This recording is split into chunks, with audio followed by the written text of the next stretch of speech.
Welcome to the My Design Sports podcast. I'm Brandon, and in each episode, I'll be talking about sports psychology with the guest speaker. If you want to design your sports experience, you've come to the right place. If you want more tips and insights on how to improve your sports performance mentally, check out our website and other podcasts at mind-designsports.org. Today we talk with special guest speaker Josh Berger from Tiebreaker Psych, one of our partners. Josh was an all-conference tennis player at Clark University, where he also earned a bachelor's degree in psychology.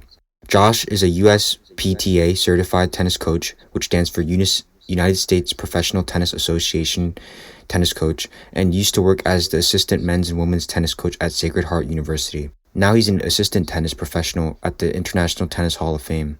Before we talk about our topic of the day, Controlling the Controllables and tennis, which is the focus of today's podcast, Josh, why don't you just tell us about yourself and anything that I didn't address already?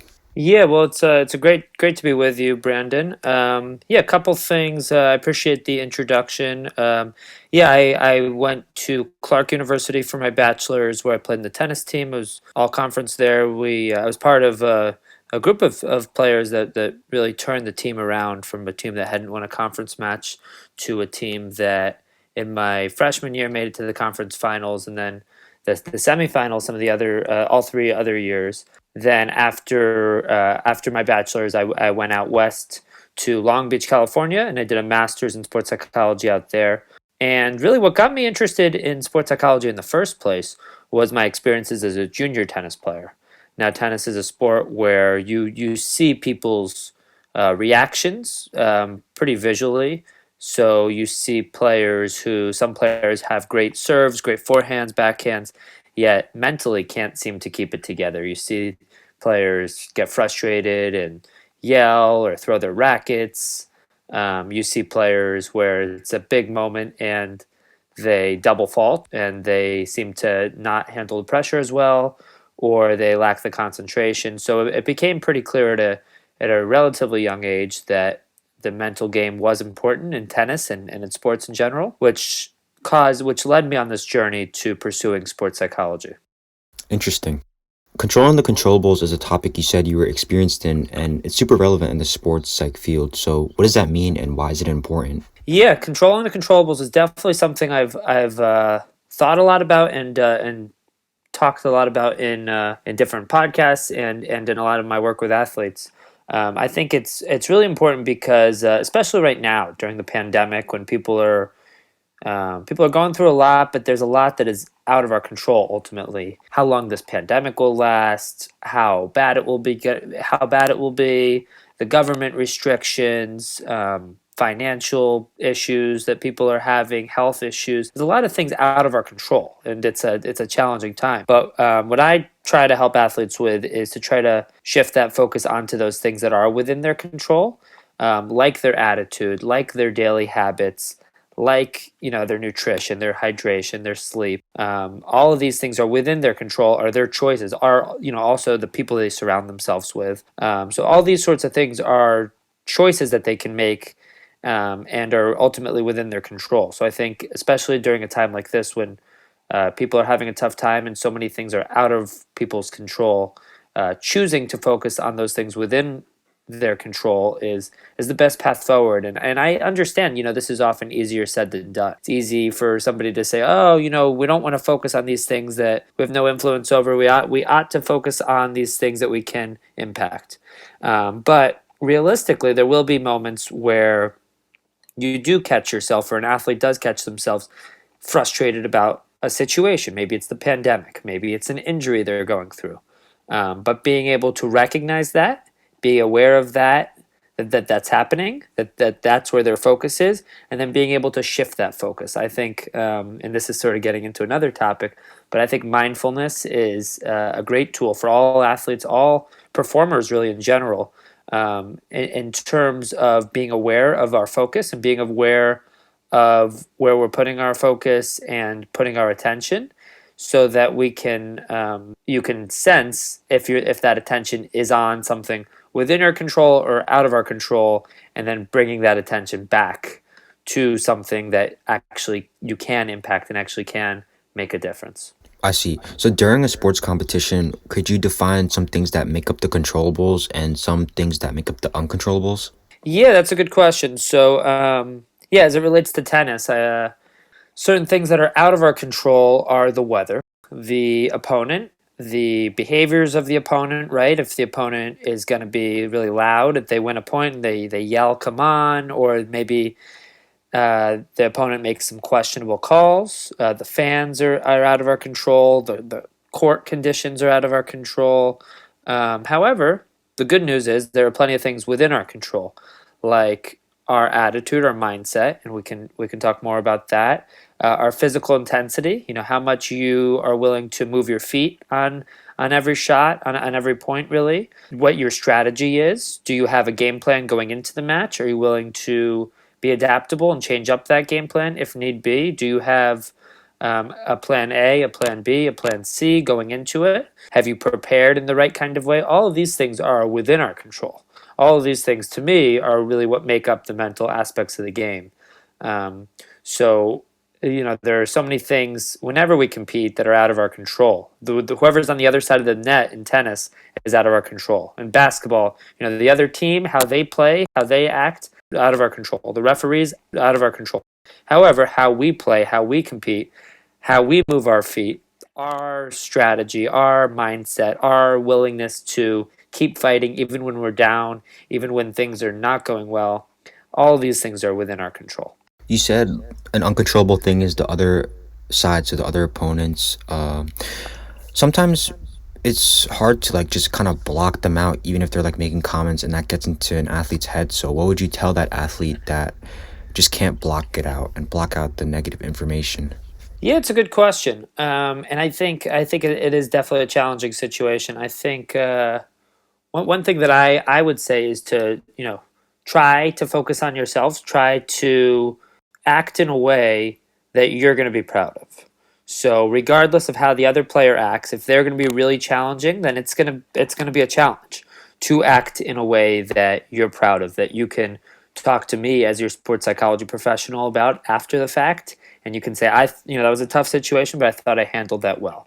Or tell your parents or your coach, hey, I thought I handled that well. That player was trying to cheat me, or that player was trash talking me, and I didn't go down to their level. I acted in a way that I was proud of. And I think one thing that helps that situation is having a plan. So let's say that you're playing, let's say basketball or soccer, and you're playing a team that has a reputation of acting in a certain way.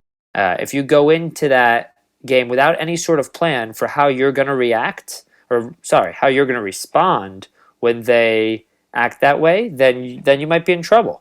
Where if you go in with a game plan and you have prepared, okay, if they start trash talking, I'm going to do this. I have a routine that I'm going to follow. Maybe I take a deep breath. Maybe there's some self-talk that I can use to myself to say, be the bigger person, or whatever it is. Don't go down to their level. It's that some sort of phrase that you can use to yourself to remind yourself how you want to respond in this situation. And I think another important point is that we want to be responding. We don't want to be reacting. We don't just want to be lashing out based on our instincts and based on our anger.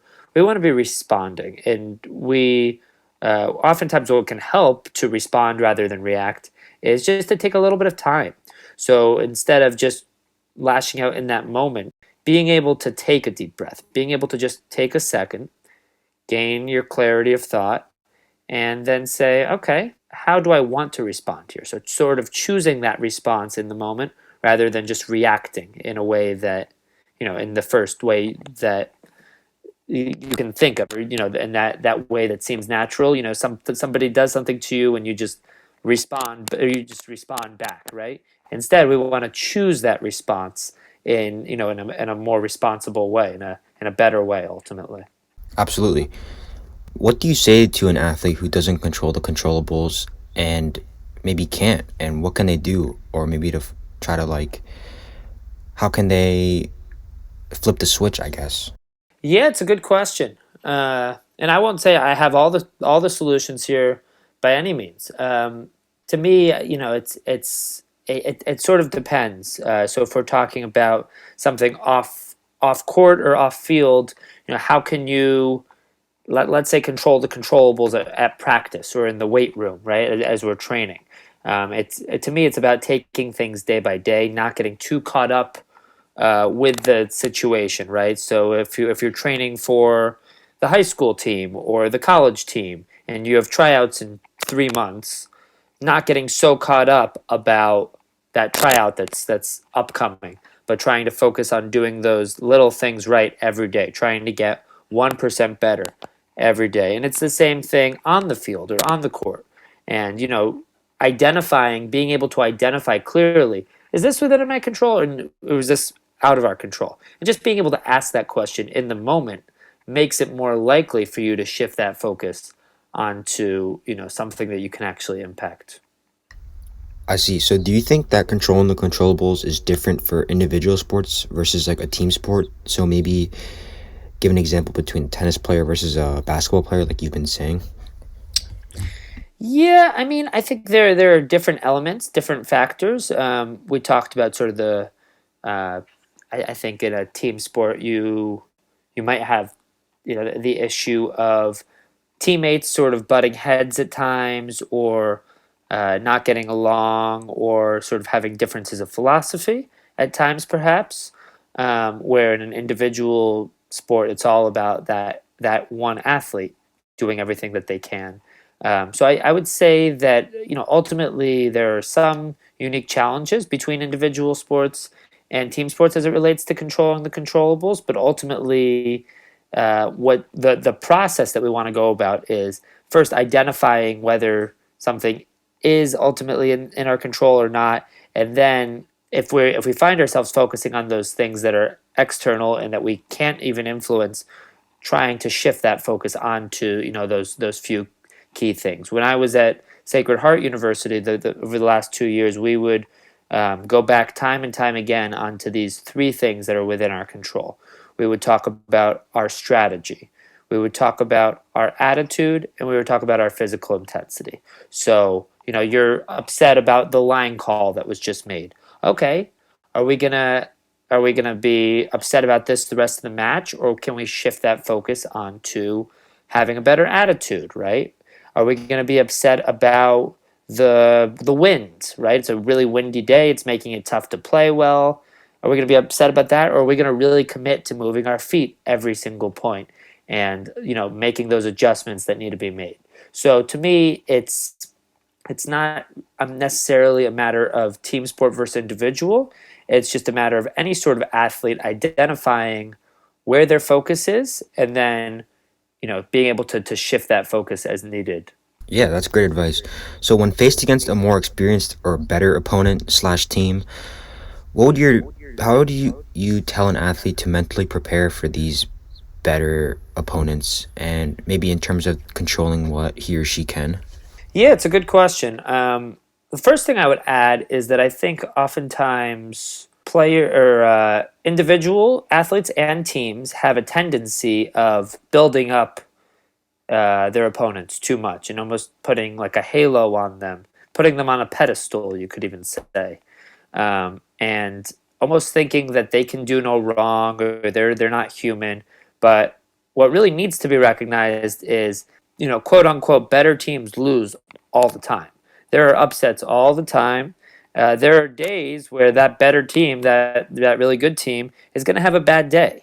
And what that means is that your team will have opportunities. So it's all about maximizing those opportunities that you have and doing the little things right, focusing on that process of playing smart in tennis and basketball, whatever it is, playing smart in a strategic way, having a good attitude, doing the little things right are going to give you the best possible chance, not just focusing on the outcome, because ultimately the outcome not in our control.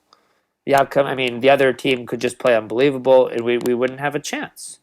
However, if we do the little things right, if we do, all these things within our control, we make the right choices, we get enough sleep the night before, we've taken care of our bodies all season, we go through all the mental skills process as the season goes about, we have a good routine leading up to the game. These are the things that give us the best possible chance to perform well. Ultimately, that outcome is out of our control, but giving ourselves the best possible chance to perform well is within our control, regardless if we think that team is better than us or is weaker than us. And I will also say sometimes we see the opposite. I talked about putting teams or opponents up on a pedestal, and you also see that when a team or individual athlete thinks that a opponent is weaker, and then what happens? They don't end up showing up with their highest intensity, and they often will go down to that team's level. So, what a key is to treat every opponent. This sounds cliche, but to treat every opponent with respect. And to me, what that means is that any opponent is beatable, but can also beat you on any given day.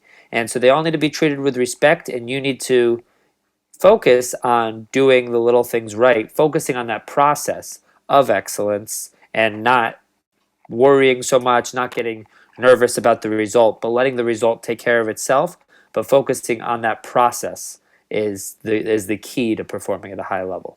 Great. So when you used to play tennis, how would you get yourself mentally prepared for a match? Maybe it was a specific sports psych tip or really anything.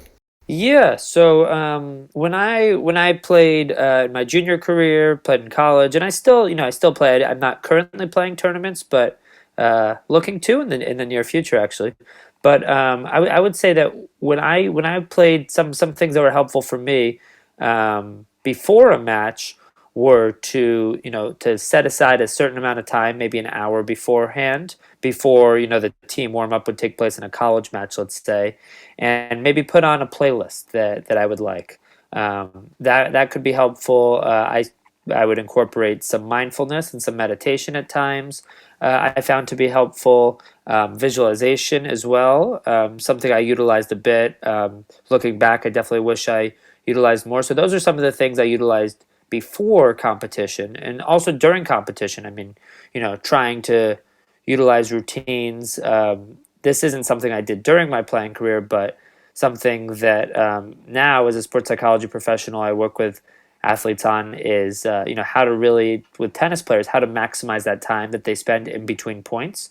You generally have 20 seconds from the time a point ends till the next point starts. So how can we maximize that? It's the same thing in basketball, right? Once the ball goes out of bounds or once a team scores, you have those few seconds to regroup. Or maybe you have a timeout and you have a little bit longer to regroup. So how can we maximize that time? Is there a routine that we can go about to give ourselves the best possible chance to play well once once the next point starts, and then afterwards, after the fact, having a process that we can reflect on our performance and try to learn from it. So some sort of journaling process. And to me, oftentimes this isn't right after the fact. Right after the fact, players are often in the heat of the moment, so we want to give them a little bit of time. So to me, it's all about different routines, and these are, as I mentioned, some of which are things I did during my career, some of which are things I learned afterwards during my education in sports psychology and through reading, and discussions and learning more. But sort of breaking it down into pre-performance, so how we prepare for competition, during performance, so those things we do during competition, maybe it's in between the points, maybe it's during timeouts in basketball, and then after the fact, and having a systematic process of learning from our results. Yeah, that's great. And my last question with controlling the controllables would be, would you consider pressure someone feels on the court or on the field to be a controllable or a non-controllable feeling? And if it is controllable, how would you deal with it? That's a good question. Um, would I say pressure is controllable or non-controllable? I would say that the pressure that we experience is out of our control. So we are experiencing that pressure based on how we interpret the situation, um, and because the situation matters to us, because it's important. There's a great quote by Billie Jean King, tennis legend, just sports legend, icon in general. And the quote is, pressure is a privilege. So when we are feeling that pressure, that's us telling ourselves, hey, this is an important moment. This exam we're about to take, this is important. I'm in the state finals, right? This is important stuff. Whatever it is, I have this match, and though if I win this match, I have a good chance of making the varsity team, right? This is important stuff. So that the pressure itself is, to me, the way I interpret it, is out of our control. However, what is within our control is how we respond to that pressure. Do we have a game plan in place that we can use to respond to it? Do we have a routine, let's say, where we go through some deep breathing to respond to it? Do we have different cue words and different self-talk that we can utilize with ourselves, so when we're experiencing that pressure, when we're maybe experiencing doubts associated with that pressure, that we can respond to it in an appropriate way that's going to give us the best possible chance to regroup and to handle that situation in the best possible way. Sounds good. Yeah, that all of that was great. And let's talk about tennis now. So, do you think tennis is a difficult sport because it's more individually based or versus like a team sport like football? Or what do you think? Yeah, I mean, I think there are definitely challenges for individual sports as well as team sport. I mean, different sorts of challenges for each. I think with team sports, leadership and leading a team is very difficult. I think with team sports, dealing with teammates, being on the same page, having the same philosophy with teammates is can be very challenging. Communication can also be challenging. But what I would say with individual sports and with tennis in particular, what makes it challenging is that it's just you out there. You might have a coach who you can talk with, maybe in a high school match or college match, in a USTA tournament, in a junior tournament or adult tournament. You often don't. It's often just you for however long the match takes. Might be an hour and a half, might be 2.5 hours, 3 hours. If it's a really long match, whatever it is, it's just you out there. You can't sub out for 10 minutes. You can't take a timeout. You have to play. You have to figure it out on your own. So to me, that's what makes definitely tennis quite challenging. I have a tough time comparing one sport to another. I mean, other individual sports like maybe combat sports, MMA or boxing, they have other challenges as well. Obviously, more some physical challenges. But yeah, I would say tennis is demanding and challenging because it's just you out there. You have to sort out the highs and lows of the sport. Tennis is also a sport of instant feedback where you're playing in a match and you either won or lost that previous point. So the question is for the athlete, okay, I lost that point. How can I regroup leading up to the next one? How can I spend that time? We talked about that 20 seconds and give myself the best possible chance to leading up to that next point. If I'm still angry or pissed off about the previous point, then there's no way I'm going to perform well on this next point. I'm going to be throwing away that point, essentially. I'm not going to be giving myself the best chance. Actually, Brian Lomax, who's my co-host for my podcast, Tennis IQ podcast, he says that the most important point that you play and the most important point in a match is the next one. So whatever happens, that last point, whatever happened in the previous game or the previous set, it's in the past. It's out of our control. What is within our control is how we prepare for that next point. So I think having that sort of mindset and constantly reminding ourselves that the next point is the most important point of the match and giving ourselves the best possible chance to succeed and perform well in that point through a routine, through positive mindset, regardless of what just happened that last point, is the key. Um, and I think within tennis, when it's just you out there, where you don't oftentimes have a coach or teammates to remind you of these sorts of things, it's on the player to to be the coach and to be the player and even to be the referee because in a lot of junior matches and other sorts of matches the player actually has to call shots in or out, so the player is wearing multiple hats here. They're wearing the coach hat, the individual hat, they're wearing the sorry, they're wearing the athlete hat, they're wearing the coach hat, and they're wearing the referee hat. Brian, this is also Brian has mentioned this in his book. I mean, I think it's what makes tennis challenging is, one individual being out there by themselves trying to handle all these things that come at them without maybe that support staff that you see in other sports as much. Yeah, I agree. So, especially in tennis, there's no one else to blame after a loss or a poor performance versus in like football, you can blame your teammates. So, probably after a big loss, isn't it natural to feel bad about yourself and your poor performance? So, how can an athlete control their emotions to not beat themselves up, and that can like turn into like negative stuff. So, how can an athlete avoid that? Yeah, I mean, to me, it's all about regrouping. It's all about regrouping, whether it's a point lost, whether it's a match lost. Understanding, as I said, understanding that that next point is so important, and a lot of this happens during practice. A lot of these mental skills that we talk about, these sports psychology skills, if they're practiced on the practice court, then when it comes down to a match, when you're in a high pressure environment, you can actually utilize them. Where if you practice in a relaxed way and you're not thinking about it, and then you go out in the match and you're expecting to be able to utilize these skills, then it's going to be over. You're not going to be able to utilize them. So to me, it all starts on the practice court, on the practice field, whatever your sport is, and incorporating some of these skills.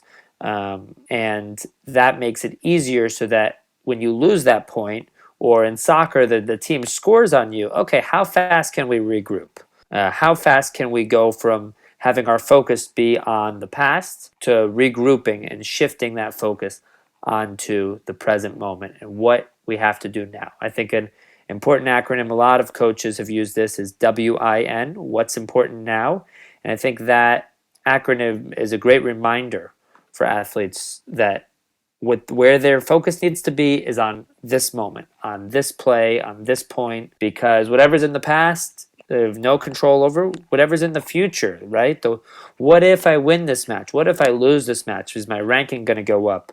What is my coach going to think? What are my parents going to think? All these what ifs are in the future, are out of our control ultimately. But what we can influence is the moment, right? So what's important now, and saying, okay, being able to make that decision. Okay, I need to be moving my feet more on the tennis court, or in basketball, I need to be passing more. Right, I keep shooting, and my field goal percentage is really low. I need to be a better teammate, and I need to pass the ball more. Right. So what's important now? I think that WIN acronym can definitely be helpful for athletes to sort of shift that focus onto the present moment from whatever's happened in the past or from whatever might happen in the future onto this moment and the importance of whatever's happening right in front of them, whatever's happening now.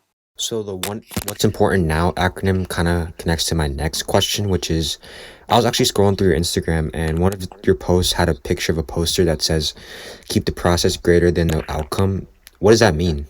Yeah, so I think that goes back to our earlier point in the conversation about the outcome being out of our control ultimately. That we can do in a tennis match, we can do everything possible to give ourselves the best chance to win. We can be playing really, really well, and all of a sudden the ball can hit off the net and trickle over into our side, and we lose the point. So we could be way ahead in the point, and we could lose the point because of bad luck. We could be playing really well, and we could get injured. But and both of these scenarios demonstrate that the outcome ultimately we can't influence. We could be playing well, and our opponent could just be having their best possible day and be hitting winners left and right. Or in basketball, be hitting 3 pointers left and right, making more shots than they've ever made. If that happens, you're going to have a tough time beating that opponent. But what's important is focusing on the process, focusing on doing things right, focusing on having a plan for how you're going to handle every sort of situation that you could encounter, and discussing these sorts of situations, especially in a team setting, having that discussion with your teammates, having you talking with your coach about it. Okay, if the game's on the line, what's our play that we're using here? Okay, if we're down by 10, with a few minutes left, what how should we handle that situation? Right? So thinking about these situations is going to give us the best possible chance to respond well in that moment when it actually takes place. Yeah. Everyone knows to push themselves physically with like weights in the weight room. What about pushing yourself mentally? Do you believe in the concept of always taking an extra step psychologically? So, and if so, what would that look like, and how can an athlete do that? Yeah, it's a good question. I mean, I'm of the philosophy that just as players, just that essentially there's three things that you can train as an athlete. You can train your craft, so you can become more technically equipped in that sport. You can become technically better as an athlete in whatever your sport is. You can become physically better, so stronger, faster, more flexible, more agile, and you can become mentally stronger. You can become more mentally tougher. You can become more resilient. You can concentrate better. You can go through all of these mental skills that we talked about today during this conversation and improve on them in the same sort of process as how you would improve on a physical skill, right? By learning it, by practicing it diligently. But I would also caution about, whether it's on the mental side or whether it's on the physical side, pushing too hard. Because that can often lead to injuries. It can lead to burnouts. When somebody is just, working at their craft over and over and over again, yes, it will often lead to better performances, but it can also lead to that player breaking down, that athlete breaking down, their body not being able to handle it. So, that's why it's so important to have some sort of rest and recovery built into that schedule. So, to go back to your question, I think that athletes need to be training the mind in some form, um, just as they're training their craft and just as they're training their body. But it's also important to have balance in one's life and to not be, working all the time and not be training constantly, constantly, constantly, because eventually the body breaks down. So having some sort of rest, having some sort of recovery, things like yoga, things like stretching, things like meditation are all helpful for that recovery process. Things, making sure we're getting enough sleep, these are the sorts of things that often will get neglected when a player is just focused on being stronger or um, or being faster. But these things over time end up being just as important. Gotcha. That's perfect advice.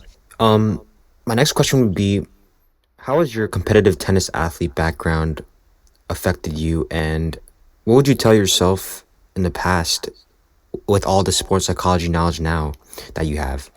Yeah, it's a good question. I would say that looking back, it would have been helpful to have more of a system. So I mentioned certain things that I did during my playing career, but as I look back, I think to a large part I was winging it in certain ways. I didn't have a good process that I would use on the court in between points. I didn't necessarily have a good process of reviewing, of journaling, of learning from an experience. So I think, for athletes to be, really strong with those routines that we talked about, I think is key. And starting small, right? So not saying, okay, I need to journal after every match, for 30 minutes, but starting small. Maybe it's just a sentence. Maybe it's just a sentence sometimes after certain matches, after certain practices, and starting to build that routine and keep doing that each time until that becomes automatic, and then starting to build a second routine that maybe relates to pre-match, right? We want to be preparing our bag going into competition 2 hours before, so in case we've forgotten something, we have the time to go find it. We're not scrambling at the last second, which is not going to put us in the best possible mindset. So to me, it's starting small, but starting to build these habits. And yeah, I would say as I look back at my career, I wish I had some of these habits more ingrained. I think certain habits and certain aspects of my mindset sort of came naturally to me in terms of not showing my frustrations, um, and maybe staying a little bit more calm and collected. Maybe that came a little bit more naturally to me, where the aspect of preparation and routines wasn't necessarily my strong suit. So as I look back, I think those are some of the areas that I could definitely have improved upon. And as I will continue to compete, those are the areas that I definitely think, yeah, I want to put some more attention towards. Gotcha. You run your own tennis podcast. Would you mind sharing an anecdote or a tip that you talk about in your podcast that you like to share here? Yeah, it's a good question. So yeah, my the podcast that myself and Brian Lomax run is called Tennis IQ, or the Tennis IQ podcast. And yeah, I would say a lot of the anecdotes I've actually mentioned, at some point during this interview, or at least a handful of them. I know we've had a lot of interesting interviews. We've had a lot of discussions about mindfulness, about routines, about doubles tennis, where tennis actually becomes a team sport and you're playing with another individual. We've had discussions on all sorts of topics: how to handle negativity, how to handle difficult opponents and cheating. We've had, handling emotions on the court, handling pressure. So we really have had wide variety of discussions between Brian and also a number of guests. Really too many to name at this point. Where I wouldn't want to be just picking out one or two, but yeah, a lot of interesting conversations that we've had relating to tennis through a sports psychology lens, where Brian and I are both sports psychology professionals who are also tennis coaches.